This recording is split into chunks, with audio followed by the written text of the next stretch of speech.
सपने सपने सपने, क्या होता है सपनों में आपके साथ और वैज्ञानिकों ने क्या पता लगाया है सपनों के बारे में, ये सब बातें आज आप जानने वाले हो इस वीडियो में। तो इस वीडियो को पूरा जरूर देखना और बीच में कुछ भी मिस मत कर देना, काफी इंटरेस्टिंग होने वाली है ये वीडियो। तो दोस्तों आपसे रिक्वेस्ट करता हूँ, अगर आप चैनल पे पहली बार आए तो यार चैनल को सब्सक्राइब करो और साथ में बेल आइकन को भी दबाओ, जिससे कि आपको हर वीडियो का नोटिफिकेशन सबसे जल्दी मिल जाए। दोस्तों सपने देखना कोई नई बात नहीं है, हम सपने हजारों सालों से देखते आ रहे हैं। 3000 साल बीसी यानी कि क्रिश्चियन कैलेंडर से पहले मेसोपोटामिया राज्य के राजा अपने सपनों का रिकॉर्ड रखते थे और कुछ हजार साल बाद इजिप्शियन ने भी अपने सपनों का हिसाब रखने के लिए एक सपनों की किताब रखना शुरू कर दिया था, जिसमें उन्होंने उस सबसे ज्यादा 100 ऐसे सपने लिखे जो उन्हें आम देखे गए थे और उसके बाद उनके ऊपर रिसर्च यानी कि थोड़ी सी छानबीन करना शुरू कर दिया कि इन सपनों का मतलब क्या है। इसके बाद भी सपनों का सफर कभी खत्म नहीं हुआ। फिर आया विज्ञान जो अपने तरीके से इनको समझने की कोशिश करने लगा और वैज्ञानिकों ने इसी दौरान कुछ महत्वपूर्ण खोजें की। सपनों की पढ़ाई को कहा जाने लगा न्यूरोलॉजी और 1952 में इस विषय में पढ़ने वाले स्टूडेंटों ने एक खोज की पहली बार यूनिवर्सिटी ऑफ शिकागो में। रिसर्चर द्वारा कुछ पार्टिसिपेंट के सोते वक्त उनके दिमाग का एक्टिविटी को, इलेक्ट्रिकल एक्टिविटी को नजर किया गया यानी कि नोटिस किया गया। सोने के बाद कुछ समय के बाद ही उनके दिमाग में एक अजीब सी प्रक्रिया होने लगी जो मशीन में देखी गई। जब रिसर्चर ने इसी दौरान उनको उठाया तो पार्टिसिपेंट ने यह कहा कि वो एक सपना देख रहे थे। वैसे बिना मशीन के ये चीजें नोटिस करना नामुमकिन थी और इसी दौरान एक बात और पता चली कि लोगों की आंखें पलकों के नीचे इधर उधर हो रही थी और इस चीज को देखा भी गया पलकों को ऊपर करके और इसी वजह से इस स्टेज को कहा जाने लगा रैपिड आई मूवमेंट। तो जब साइंटिस्टों ने पार्टिसिपेंट के सोते वक्त दिमागी एक्टिविटी को स्टडी किया तो पता चला कि फ्रीक्वेंसी बिल्कुल वैसी ही थी जब वो पार्टिसिपेंट जगे हुए थे, बस सिर्फ अंतर ये था कि सोते वक्त शरीर में केमिकल जैसे कि सेरोटोनिन, नोरेफ्रिन और हिस्टानिन के उत्पादन को शरीर बंद कर देता और इसकी वजह से मांसपेशियां काम करना बंद कर देती है।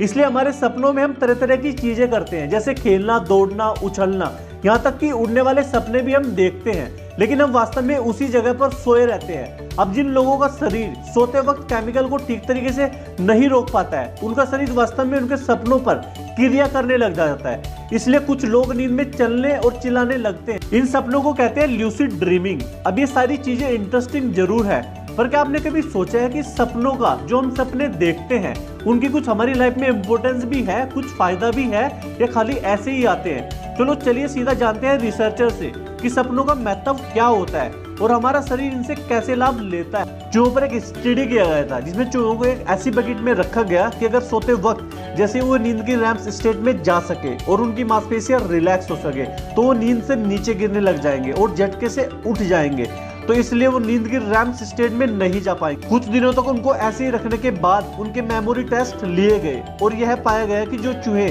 नींद की रैम स्टेट में नहीं जा पाए उन्होंने टेस्ट में काफी बेकार परफॉर्मेंस किया। इसे यह पता चलता है कि शायद सपनों का हमारे दिमाग और इसके अंदर पड़ी जानकारी का ताल्लुकात जरूर है। 2010 में एक रिसर्च की गई थी इंसानों पर, जिसमें पार्टिसिपेंट को पहली बार देखे गए भूलभुलैया को पार करना था। उनके पार करने के बाद एक ग्रुप को दूसरे दिन बिना सोए वही भूलभुलैया पार करने को कहा गया। ये ग्रुप को काफी टाइम लगा।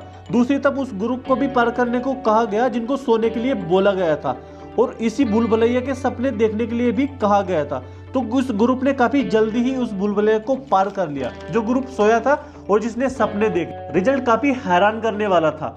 इससे यह कहा जा सकता है कि दिमाग हमें महत्वपूर्ण चीजों को याद करने के लिए सपने दिखाता है, पर सिर्फ इतना ही नहीं, अगर ये चीजों को हमें याद दिला सकता है तो ये चीजों को भूलवा भी सकता है। जरा सोचिए, हमारे दिमाग में 10,000 ट्रिलियन न्यूरॉन कनेक्शन है और हमारा दिमाग इन सबको कंट्रोल करता है, इन सबको मैनेज करता है, पर इनमें से कई न्यूरॉन कनेक्शन हमारे काम के नहीं भी हो सकते। तो दिमाग का एक हिस्सा जिसे हम न्यूरोकॉर्टेक्स कहते हैं इन इंफॉर्मेशन को रिवर्स करता है और इन तक हमारे दिमाग में कनेक्शन को ब्रेक कर देता है, क्योंकि शायद ये जानकारी आगे चल के हमारे किसी काम की नहीं होगी।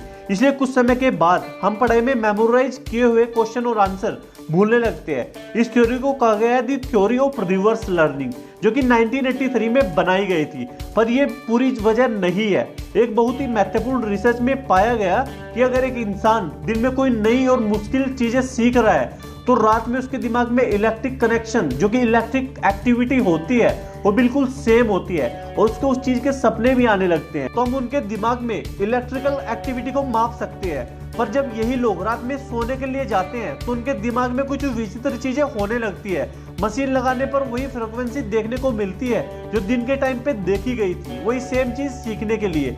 तो इस वजह से इस ऑब्जर्वेशन के बल पे एक थ्योरी बनाई गई है जो ये बताती है कि सोते वक्त हमारे दिमाग का अचेत भाग यानी कि अनकॉन्शियस माइंड यही चीजों को रिप्ले करता रहता है हमारे माइंड के अंदर। इसलिए हमको उस चीज के सपने आने लगते हैं ताकि सीखी गई चीजों को लंबे समय तक याद रखा जा सके।